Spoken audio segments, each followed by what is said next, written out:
Hello friends, आज के video में हम पढ़ेंगे बाह्य प्रयत्न के आधार पर वर्गों के भेद। यहाँ चित्र के माध्यम से देखिए, ये फेफड़ा बना हुआ है और ये कंठ है। यानी जब भी हम वर्णों का उच्चारण करते हैं तो हवा जो है फेफड़े से होते हुए ये कंठ के पास पहुंचता है और उसके बाद यहाँ से स्वर तंत्रियों को झंकृत करते हुए ये बाहर निकल जाता है।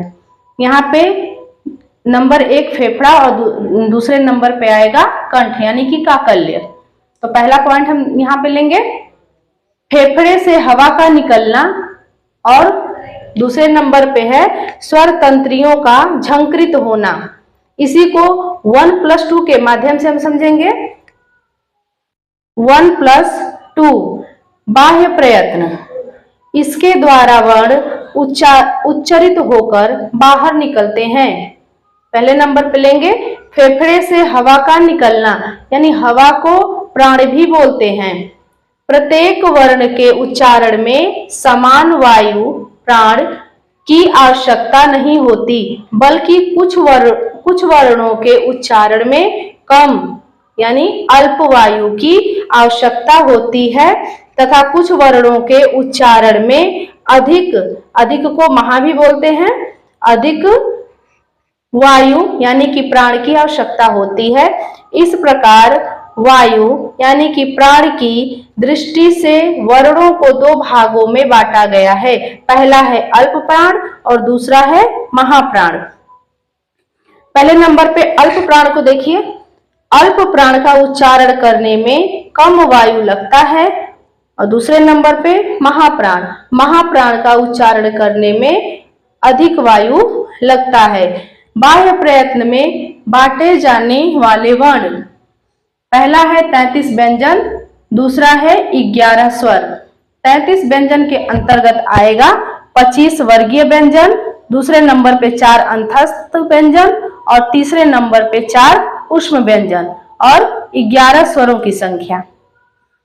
अंतस्थ व्यंजन एक साथ कहीं भी हम इसका प्रयोग करेंगे और 4 ऊष्म व्यंजन का भी एक साथ ही हम प्रयोग करेंगे, और 11 स्वरों का भी वही कंडीशन है, इसका भी प्रयोग हम एक साथ ही करेंगे। और 25 वर्गीय व्यंजन जो है इसकी ये जो है ये कुछ महाप्राण के अंतर्गत आता है और कुछ अल्प प्राण के अंतर्गत। इसको समझने के लिए देखिए, यहाँ पे एक चार्ट बनाए हैं 25 वर्गीय व्यंजन का क वर्ग, और प्रत्येक वर्ग के अंतर्गत 5-5 यहाँ पे देखिए संख्या है। क वर्ग के अंतर्गत भी 5 है, क ख ग घ अंगा।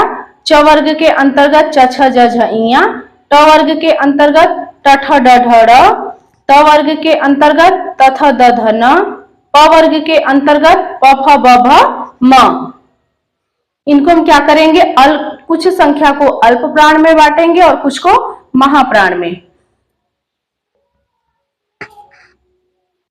देखिए इसका पहला, तीसरा और 5वां ये अल्प प्राण के अंतर्गत आएगा, और दूसरा चौथा महाप्राण के अंतर्गत। जैसे क वर्ग में देखिए, क अल्प प्राण, ख महाप्राण, ग अल्प प्राण, घ महाप्राण, अंगा अल्प प्राण।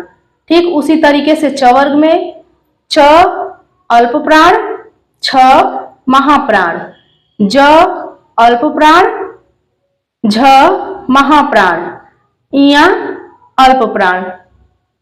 ट वर्ग में भी ट अल्प प्राण, ठ महाप्राण, ड अल्प प्राण, ढ महाप्राण, अड़ंग अल्प प्राण।